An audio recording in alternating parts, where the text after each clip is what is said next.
শুভেচ্ছা। বাঙালিয়ানার শায়ানহীর সংবাদে স্বাগত। শুরুতেই শুনে নিচ্ছি সংবাদ শিরোনাম। ইরানে মার্কিন ইসরায়েল আক্রমণের প্রভাব যুদ্ধ হিসেবে ছড়িয়ে পড়েছে পুরো মধ্যপ্রাচ্যেই। লেবাননে ইসরায়েলি আক্রমণে নিহত ৩১, কুয়েতে বিধ্বস্ত একাধিক মার্কিন বিমান। মধ্যপ্রাচ্যের আকাশসীমা বন্ধের প্রভাব পড়েছে বাংলাদেশেও। শাহজালালে মানবেতর পরিস্থিতিতে হাজার হাজার প্রবাসী। পুরো মার্চ মাস জুড়ে থাকছে বাঙালিয়ানার বিশেষ আয়োজন রক্তস্নাত মার্চ। দেখতে চোখ রাখুন বাঙালিয়ানায়।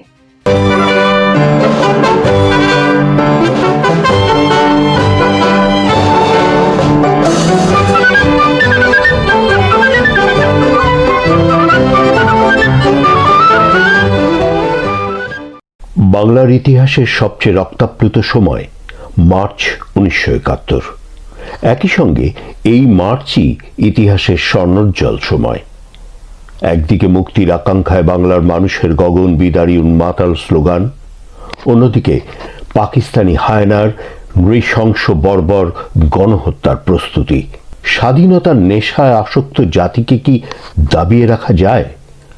গণহত্যা, আগুন আর ধ্বংসের বধ্যভূমি থেকে বাংলার জনতা ফিনিক্স পাখির মতো উড়াল দিয়ে নীল আকাশে এঁকে দিল লাল সবুজ পতাকা। মুক্তির আকাঙ্ক্ষায় উদ্বেলিত জনতার সংগ্রামমুখর ঘটনাবহুল 1971-এর মার্চ নিয়ে বাঙালিয়ানার প্রতিদিনের আয়োজন রক্তস্নাত মার্চ। স্বাধীনতার ক্ষণগণনায় আজ 2রা মার্চ 1971 মঙ্গলবার। সারা দেশে সর্বাত্মক হরতাল পালিত হয়। ঢাকা বিশ্ববিদ্যালয়ের বটতলায় অনুষ্ঠিত ঐতিহাসিক ছাত্র সমাবেশে বাংলাদেশের মানচিত্র খচিত লাল সবুজ পতাকা উত্তোলন করা হয়। সভার শুরুতে সমবেত ছাত্র জনতা শেখ মুজিবের নেতৃত্বে ও নির্দেশ অনুযায়ী স্বাধীনতা সংগ্রাম চালিয়ে যাওয়ার শপথ গ্রহণ করে। ঢাকার সবগুলো ছাত্র ও শ্রমিক সংগঠন এবং রাজনৈতিক দল তাদের কর্মসূচি ঠিক করে নিতে আলোচনায় বসে। গণমানুষ বিক্ষোভে ফেটে পড়ে, বেরিয়ে পড়ে মিছিলে। মিছিলে গুলি ছোড়া হয়। তেজগাঁও পলিটেকনিক স্কুলের ছাত্র আজিজ, মামুন সহ প্রায় 50 জন গুলিবিদ্ধ হয়। আহতদের ঢাকা মেডিকেল কলেজে ভর্তি করা হয়। গুলিবিদ্ধ অবস্থায় হাসপাতালে আনার পর মারা যায় আজিজ। সন্ধ্যায় সামরিক আইন প্রশাসক বেতার মারফত ঢাকা শহরে প্রতিদিন সন্ধ্যা 7টা থেকে পরদিন সকাল 7টা পর্যন্ত কারফিউ জারির ঘোষণা দেয়।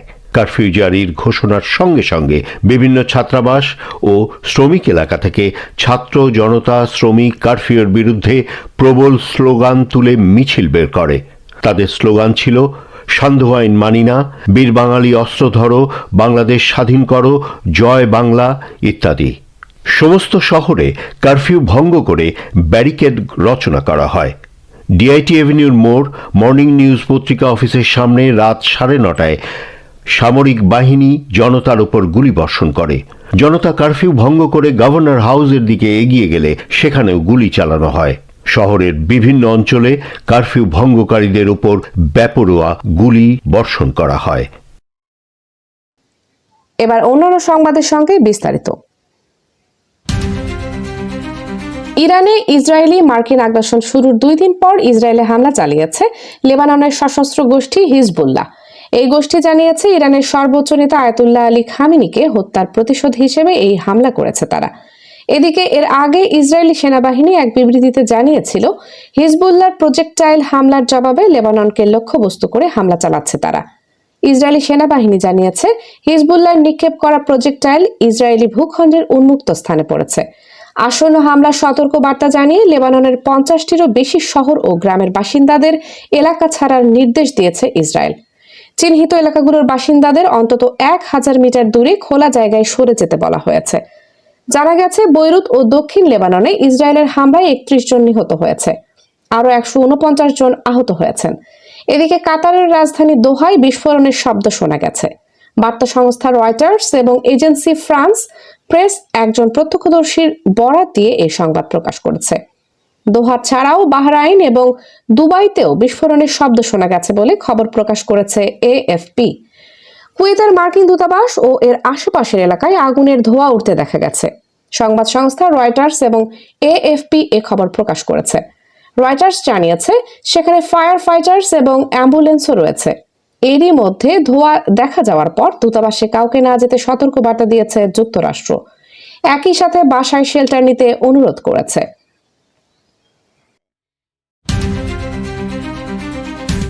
মধ্যপ্রাচ্যে যুদ্ধ পরিস্থিতির জেরে আকাশসীমা বন্ধ হওয়ায় হযরত শাহজালাল আন্তর্জাতিক বিমানবন্দরে সৃষ্টি হয়েছে এক মানবিক বিপর্যয়। গত 3 দিনে বিমান বাংলাদেশ এয়ারলাইন্স ও ইউএস বাংলা সহ বিভিন্ন সংস্থার অন্তত 74টি ফ্লাইট বাতিল হওয়ায় আটকা পড়েছেন কয়েক হাজার যাত্রী। সরেজমিনে দেখা যায় টার্মিনালের মেঝেতে শুয়ে বসে দুঃসহ সময় পার করছেন প্রবাসীরা। বিদেশের মাটিতে চাকরি হারানোর ভয় আর অনিশ্চয়তায় অনেকের চোখে জল। ওমরা ফেরত জাতীয় ক্রিকেটার মুশফিকুর রহিমও জেদ্দায় আটকা পড়ে ফেসবুকে যুদ্ধের ভয়াবহতা ও ভোগান্তির কথা জানিয়েছেন। পরিস্থিতি নিয়ন্ত্রণে বেসামরিক বিমান পরিবহন মন্ত্রী আফরোজা খানম রিতা ও প্রবাসী কল্যাণ মন্ত্রী আরিফুল হক চৌধুরী বিমানবন্দর পরিদর্শন করেছেন। আটকে পড়া যাত্রীদের জন্য সেহরি, খাবার ও হোটেলের ব্যবস্থা করার নির্দেশ দিয়েছেন তারা। তবে ফ্লাইটের নির্দিষ্ট সময় না জানানোয় যাত্রীদের মাঝে উদ্বেগ কাটছে না। আপাতত আকাশপথ নিরাপদ না হওয়া পর্যন্ত যাত্রীদের বিমানবন্দরে না আসার অনুরোধ করেছে কর্তৃপক্ষ।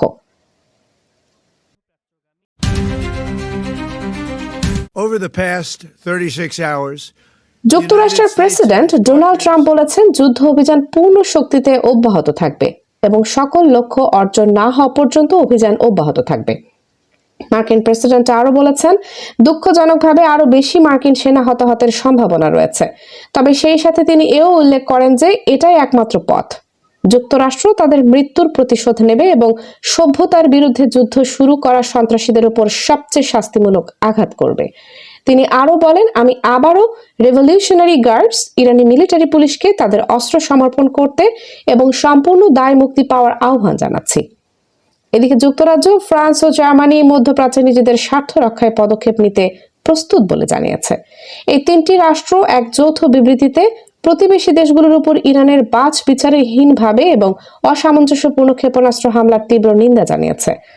ব্রিটিশ প্রধানমন্ত্রী কিয়ের স্টারমার, ফ্রান্সের প্রেসিডেন্ট ইমানুয়েল ম্যাক্রো এবং জার্মান চ্যান্সেলর ফ্রেডরিক মার্জ তেহরানের প্রতি হামলা বন্ধ করার আহ্বান জানিয়েছেন।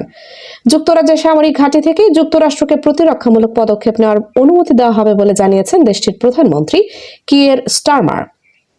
সামাজিক যোগাযোগ মাধ্যম এক্সে এক ভিডিও বার্তায় একথা জানিয়েছেন তিনি। যুক্তরাষ্ট্র ব্রিটিশ ঘাঁটি ব্যবহারের অনুমতি চেয়েছে বলে জানান তিনি।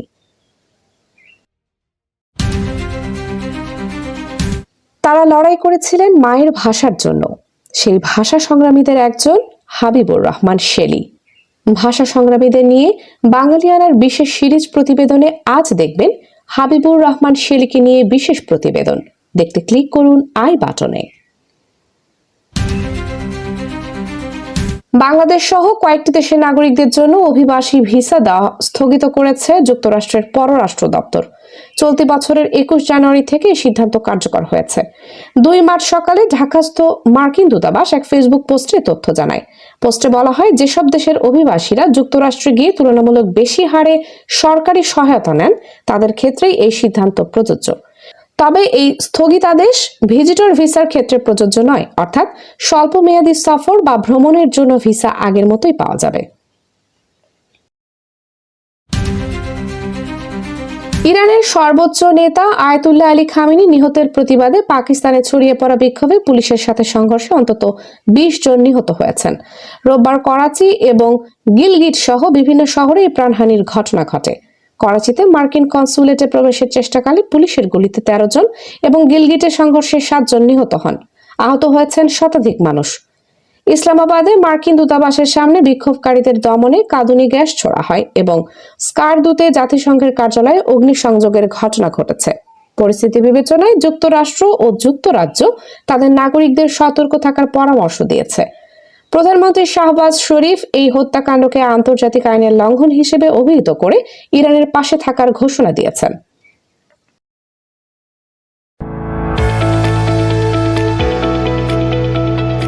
এবার শুনে নিচ্ছি বাঙালিয়ানা বাণিজ্য সংবাদ। বাংলাদেশ ব্যাংকের নতুন গভর্নর মোহাম্মদ মুস্তাকুর রহমান সাফ জানিয়ে দিয়েছেন, কোনো রাজনৈতিক চাপের কাছে তিনি নতি স্বীকার করবেন না।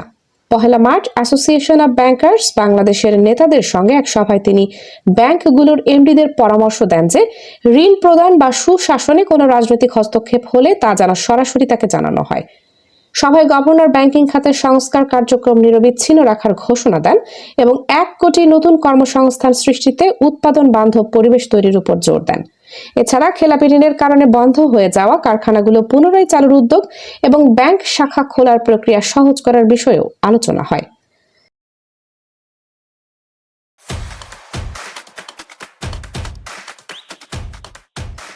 এবার শুনে নিচ্ছি বাঙালিয়ানা ক্রীড়া সংবাদ। এএফসি নারী এশিয়ান কাপের মঞ্চে 3 মার্চ মঙ্গলবার এক ঐতিহাসিক মুহূর্তের সাক্ষী হতে যাচ্ছে বাংলাদেশ। সিডনির ওয়েস্টার্ন সিডনি স্টেডিয়ামে শক্তিশালী চীনের মুখোমুখি হবে লাল সবুজের প্রতিনিধিরা।